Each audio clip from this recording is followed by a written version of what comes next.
Video like जरूर कर लीजिए और ऐसे वीडियो लगातार फ्री में पाने के लिए चैनल को तुरंत सब्सक्राइब कर लीजिए और बेल आइकन को जरूर टैप कर लीजिए ताकि आगे भी सारे वीडियो आपको मिलते रहे। यूट्यूब में फॉलो करते हैं तो प्लीज ये वाला फ्री टेलीग्राम चैनल जरूर ज्वाइन कर लीजिएगा। सारे नोटिफिकेशन सारे अपडेट यहीं पे आते हैं, ध्यान रखिएगा। नमस्कार दोस्तों, स्वागत है आप सभी का ऑनलाइन एग्जाम प्रिपरेशन पर which is the part of study for civil services. दोस्तों, भारतीय राष्ट्रीय आंदोलन का अगला टॉपिक है हमारा सुभाष चंद्र बोस। तो चलिए इसको पढ़ते हैं। आज ये टॉपिक हम कंप्लीट करेंगे। सबसे पहले बात करें इनके जन्म की तो 23 जनवरी 1897 को कटक उड़ीसा में, उड़ीसा के कटक में इनका जन्म होता है। इनके पिता थे जानकीनाथ, माता थी प्रभावती और इनकी पत्नी का नाम था एमिली सिंकल। इनकी एक संतान थी जो पुत्री थी और उसका नाम था अनीता बोस। तो ये इनके परिवार का कुछ लेखा जोखा हो गया। इसके बाद स्नातक की उपाधि अगर बात करें इन्होंने कहाँ से ली तो 1919 में कलकत्ता विश्वविद्यालय से इन्होंने स्नातक किया। इनके राजनीतिक गुरु, जो कि इम्पॉर्टेंट है, ये प्रश्न एग्जाम में पूछ सकते हैं, सुभाष चंद्र बोस के राजनीतिक गुरु थे देशबंधु चित्तरंजन दास। इनका नाम याद रखना है, चित्तरंजन दास या फिर CR दास के नाम से भी आ जाता है। इसके बाद अगला दिया गया है इनके ICS उत्तीर्ण उन्होंने कब किया, 1919 में इन्होंने सिविल सेवा जो है सिविल सर्विसेज उत्तीर्ण की थी और ये बहुत इंपॉर्टेंट है, कई बार पूछा गया पहले व्यक्ति थे। 1919 में किया, भारतीय नागरिक सेवा में उत्तीर्ण हुए थे ये। नारा इनका जो अक्सर एग्जाम में पूछा गया है, 2 नारे याद रखने हैं, तुम मुझे खून दो मैं तुम्हें आज़ादी दूंगा और दिल्ली चलो, ये नारा भी इन्हीं का था, सुभाष चंद्र बोस का ही था। अगला दिया गया फॉरवर्ड ब्लॉक की स्थापना कब की, ये बहुत इंपॉर्टेंट है, ये प्रश्न एग्जाम में पूछ सकते हैं, PT वाले स्पेशली याद रखें। सुभाष चंद्र बोस ने 29 अप्रैल 1939 को कांग्रेस अध्यक्ष पद से इस्तीफा दे दिया और इसके बाद 3 मई 1939 को इन्होंने फॉरवर्ड ब्लॉक के गठन की घोषणा कर दी थी।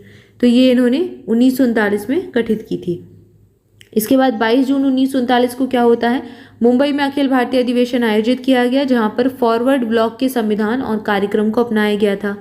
18 से 22 जून 1940 तक फॉरवर्ड ब्लॉक का पहला अखिल भारतीय सम्मेलन 18 से 22 जून 1940 तक नागपुर में आयोजित किया गया था। इसके बाद 1943 की डेट याद रखनी है, यहाँ पर आज़ाद हिंद फौज की कमान इनके द्वारा संभाली गई थी, सुभाष चंद्र बोस के द्वारा। तो अक्सर पूछा जाता है आज़ाद हिंद फौज से ये संबंधित थे, तो 1943 में इन्होंने इसकी कमान संभाली। इनको कुछ उपाधियाँ दी गई हैं, जैसे कि सुभाष चंद्र बोस को 1938 में भारतीय राष्ट्रीय कांग्रेस के जब ये अध्यक्ष बने तो यहाँ पर रविन्द्रनाथ टैगोर के द्वारा शांति निकेतन में देश नायक की उपाधि से सम्मानित किया गया था। तो अगर एग्जाम में पूछा जाए कि देश नायक की उपाधि इनको किसने दी, एक तो पहली चीज सुभाष चंद्र बोस को देश नायक कहा जाता है और दूसरी बात कि इनको ये उपाधि दी थी रविन्द्रनाथ टैगोर ने। महात्मा गांधी ने इनको देशभक्तों का देशभक्त कहा था, ये भी इंपॉर्टेंट है। इन्होंने महात्मा गांधी को राष्ट्रपिता नाम से संबोधित किया था और किसने, सुभाष चंद्र बोस ने महात्मा गांधी को राष्ट्रपिता कहा और महात्मा गांधी ने सुभाष चंद्र बोस को देशभक्तों का देशभक्त कहा। अगला तथ्य दिया गया है the free India centre, German विदेश मंत्रालय की सहायता से सुभाष चंद्र बोस ने 1941 में द फ्री इंडिया सेंटर का गठन किया। द फ्री इंडियन लीजन 1942 में सुभाष चंद्र बोस ने उत्तरी अफ्रीका के रोमेल से पकड़े गए भारतीय युद्धबंदियों को भर्ती कर 10,000 सैनिकों का दल गठित किया। इसे ही द फ्री इंडियन लीजन कहा गया था। इसके बाद नारा एक जय हिंद का है, तो ये सुभाष चंद्र बोस के द्वारा दिया गया था। यह आज़ाद हिंद फौज का अभिवादन भारत का नारा था। अब ये भारत का नारा है, जय हिंद बोलते हैं ना, जय हिंद जय भारत। इनकी मृत्यु हो गई थी 18 अगस्त 1945 को कथित तौर पर सुभाष चंद्र बोस की ताइवान में एक हवाई दुर्घटना में रहस्यमय तरीके से मृत्यु हो गई थी। अब ये कथित तौर पर इसलिए और रहस्यमय इसलिए क्योंकि ये बहुत ज़्यादा भेष बदलते थे, तो कई बार पता ही नहीं लग पाता था कि ये सुभाष चंद्र बोस हैं, तो एक रहस्य ही बना हुआ है, अब तक लोगों को पता नहीं है। इसके बाद अगला तथ्य दिया गया है सुभाष चंद्र बोस की जयंती 23 जनवरी को हम मनाते हैं, किसके रूप में, पराक्रम दिवस में। तो ये पराक्रम दिवस हम 23 जनवरी को मनाते हैं सुभाष चंद्र बोस की जयंती के रूप में, इसको याद रखना है, बहुत इंपॉर्टेंट है, एग्जाम में ये पूछा जा सकता है। अगला तथ्य दिया गया है वर्ष 1921 में सुभाष चंद्र बोस ने चित्तरंजन दास की स्वराज पार्टी द्वारा प्रकाशित समाचार पत्र फॉरवर्ड के संपादन का कार्यभार भी संभाला था। सुभाष चंद्र बोस विवेकानंद की शिक्षाओं से अत्यधिक प्रभावित थे और उन्हें अपना आध्यात्मिक गुरु मानते थे। तो इनके आध्यात्मिक गुरु कौन हो गए, विवेकानंद हो गए, जबकि चित्तरंजन दास उनके राजनीतिक गुरु थे, यानी कि जो राजनीति है उसकी शिक्षा इन्होंने चित्तरंजन दास से ली। 1921 में सुभाष चंद्र बोस को अखिल भारतीय युवा कांग्रेस का अध्यक्ष बनाया गया और साथ ही साथ इनको बंगाल राज्य कांग्रेस का सचिव भी चुना गया। 1925 में क्रांतिकारी आंदोलन से संबंधित होने के कारण उन्हें मांडले की जेल में भेज दिया और वहां तपेदिक की बीमारी से गिरशित भी हो गए थे। इनको यहाँ पर तपेदिक हो गया था। सुभाष चंद्र बोस वर्ष 1938 में, ये इंपॉर्टेंट है, हरिपुरा कांग्रेस के अध्यक्ष मतलब निर्वाचित हुए थे। हरिपुरा में यहाँ पर एक अध्यक्षता इन्होंने की थी हरिपुरा में। तो हरिपुरा अधिवेशन किसके अध्यक्ष की अध्यक्षता की? सुभाष चंद्र बोस के द्वारा 1938 में। डेट भी याद रखनी है, हरिपुरा याद भी रखना है, और कांग्रेस की अध्यक्षता। 1939 में त्रिपुरी में सुभाष चंद्र बोस ने गांधी जी के उम्मीदवार पट्टाभी सीतारमैया के खिलाफ फिर से अध्यक्ष पद का चुनाव जीता। इसके बाद अगला तिथि दिया गया है 1930 में नमक सत्याग्रह में भी इन्होंने सक्रिय रूप से भाग लिया। 1931 में सविनय अवज्ञा आंदोलन की निलंबन और गांधी इरविन समझौते पर हस्ताक्षर करने का भी विरोध किया था। 1930 में का जो दशक था, यहाँ पर जवाहरलाल नेहरू और एम.एन. रॉय के साथ इन्होंने कांग्रेस की वाम राजनीति में भी संलग्न रहे थे। इसके बाद अगला तिथि दिया है कि 1943 में जर्मनी से जापान नियंत्रित सिंगापुर पहुंचे और वहां से उन्होंने अपना प्रसिद्ध नारा दिल्ली चलो जारी किया। तो इन्होंने सिर्फ भारत में रहकर नहीं, भारत में रहकर भी कई सारे काम किए। उसके बाद विदेशों के लोगों को भी संगठित करने का इन्होंने काम किया था। 21 अक्टूबर 1943 को आज़ाद हिंद सरकार तथा भारतीय राष्ट्रीय सेना के गठन की इन्होंने घोषणा कर दी थी।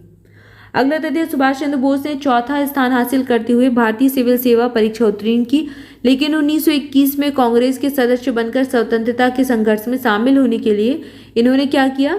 इस्तीफा दे दिया, रिजाइन कर दिया अपनी सेवा से। और उन्हें इनके राजनीतिक गुरु चित्तरंजन दास से पहले ही तथ्य पढ़ चुके हैं। 1923 में कलकत्ता के ये मेयर भी बने थे। 1940 में बोस ने रामगढ़ में एक समझौता विरोधी सम्मेलन भी बुलाया और फॉरवर्ड ब्लॉक और किसान सभा का संयुक्त ये प्रयास था। तो कहीं ना कहीं ये कुछ अच्छे काम भी कर रहे थे। समझौता विरोधी सम्मेलन इनके द्वारा बुलाया गया। कहीं ना कहीं जो स्वतंत्रता है, देश की स्वतंत्रता के लिए ये अपने प्रयास करते जा रहे थे। और इनकी जो सेवा थी, जो सिविल सेवा में ये उत्तीर्ण हुए थे, अपनी सेवाएं दे रहे थे, तो उससे भी इन्होंने रिजाइन कर दिया। सुभाष चंद्र बोस को जुलाई में गिरफ्तार कर लिया गया। उन्होंने विरोध किया और इसके बाद कलकत्ता में हॉलवेल के लिए एक प्रस्तावित स्मारक के खिलाफ सत्याग्रह शुरू करने का प्रयास भी किया। 1940 में, दिसंबर 1940 में भूख हड़ताल के बाद उन्हें जेल से रिहा कर दिया गया और नज़रबंद कर दिया गया। जनवरी 1941 में 1941 की बात है, जब यह बताया गया कि बोस भाग गए। अब यहाँ पर इनको नज़रबंद किया, तो यहाँ पर इन्होंने क्या किया? भेष बदल कर ये भाग गए। 26 जनवरी 1941 को भगत राम की मदद से वे छद्म नाम जियाउद्दीन के तहत पेशावर पहुंचे। अब यहाँ पर इन्होंने नाम भी अपना बदल दिया और कहाँ पहुंच गए? पेशावर। अगला तथ्य दिया गया है, जब सिंगापुर में मोहन सिंह द्वारा भारतीय राष्ट्रीय सेना का गठन किया गया तो रास बिहारी बोस बहुत उत्साहित थे और दक्षिण पूर्व एशिया के लिए टोक्यो छोड़ दिया इन्होंने। ये टोक्यो में तो यहाँ से ये छोड़कर आ गए। यह बैंकॉक में एक सम्मेलन में था और इस समय INA को एक भारतीय स्वतंत्रता लीग के तहत रखने का निर्णय लिया गया, जिसके अध्यक्ष स्वयं रास बिहारी बोस थे और उन्होंने 1942 में टोक्यो में लीग की स्थापना की। अब तो रास बिहारी बोस के नाम से इतना ही याद रखें कि ये भारतीय स्वतंत्रता लीग के अध्यक्ष बनाए गए थे और यहाँ पर 1942 में ये टोक्यो से ही वापस आ गए। टोक्यो में एक लीग की भी स्थापना की थी इन्होंने। अगला तथ्य दिया गया है, सुभाष चंद्र बोस को जापानियों ने INA का नेतृत्व करने के लिए कहा तो वे इसके लिए तैयार थे। वह सिंगापुर गए और रास बिहारी बोस से मिले और बाद में खुशी खुशी भारतीय स्वतंत्रता लीग और INA के नियंत्रण और नेतृत्व को सुभाष चंद्र बोस ने जुलाई 1943 में स्थानांतरित कर दिया। यह ध्यान दिया जाना चाहिए कि रास बिहारी बोस द्वारा किए गए संगठनात्मक स्पैड वर्क पर था कि सुभाष चंद्र बोस भारतीय राष्ट्रीय सेना का निर्माण कर सकता है। सुभाष चंद्र बोस 25 अगस्त को INA के सर्वोच्च कमांडर बन गए। 1944 में फेफड़ों के पतन के कारण रास बिहारी बोस का क्या हो गया, ये इनका जो स्वास्थ्य था ये बिगड़ गया और 21 जनवरी 1945 को 58 वर्ष की जो आयु थी, इस उम्र में इनकी मृत्यु हो गई थी। तो यहाँ पर कुल मिलाकर आपको एक चीज़ याद रखनी है कि सुभाष चंद्र बोस INA से भी जुड़े रहे, इसका नेतृत्व भी इन्होंने किया। ठीक है, तो यहाँ पर हमने सुभाष चंद्र बोस के जीवन से संबंधित कुछ महत्वपूर्ण तथ्यों को देखा। इसके बाद अगला टॉपिक है आज़ाद हिंद फौज, उससे संबंधित कुछ तथ्य देखेंगे, फिर नेक्स्ट हम आगे बढ़ेंगे। तब तक के लिए आप सभी चैनल के साथ जुड़े रहें, चैनल को सब्सक्राइब जरूर कर दें, वीडियो को लाइक कर दें। मोर अपडेट के लिए टेलीग्राम ग्रुप ज्वाइन कर सकते हैं, लिंक आपको डिस्क्रिप्शन मिल जाएगी। UP triple S C PT वाले अगर टेस्ट सीरीज लगाना चाहते हैं तो study for civil services application पर टेस्ट सीरीज लॉन्च हो चुकी है। बहुत ही मिनिमम प्राइस रखी गई है। यहाँ पर 15 टॉपिक जो आपके सिलेबस में दिए गए हैं उनके अकॉर्डिंग टेस्ट मिल जाएंगे। इसके अलावा आपको कुछ शायद 10 लगभग FLT मतलब फुल लेंथ टेस्ट भी दिए जाएंगे, जिसमें आपका बिल्कुल एग्जाम जैसा पैटर्न रहेगा। जैसा आपका एग्जाम आने वाला है वैसे ही पैटर्न फॉलो किया गया है। जितना जो सब्जेक्ट आना है 5-5 नंबर के, जो भी सब्जेक्ट आने हैं 10 नंबर के, वो वैसा ही पैटर्न फॉलो किया गया है। तो बिल्कुल आप टेस्ट सीरीज ज्वाइन कर सकते हैं। इससे आप अपनी प्रैक्टिस कर सकते हैं। एग्जाम में बहुत ही कम समय बचा है, तो बढ़िया आप अच्छे से तैयारी कीजिए, बढ़िया पढ़ाई कीजिए। Thank you so much.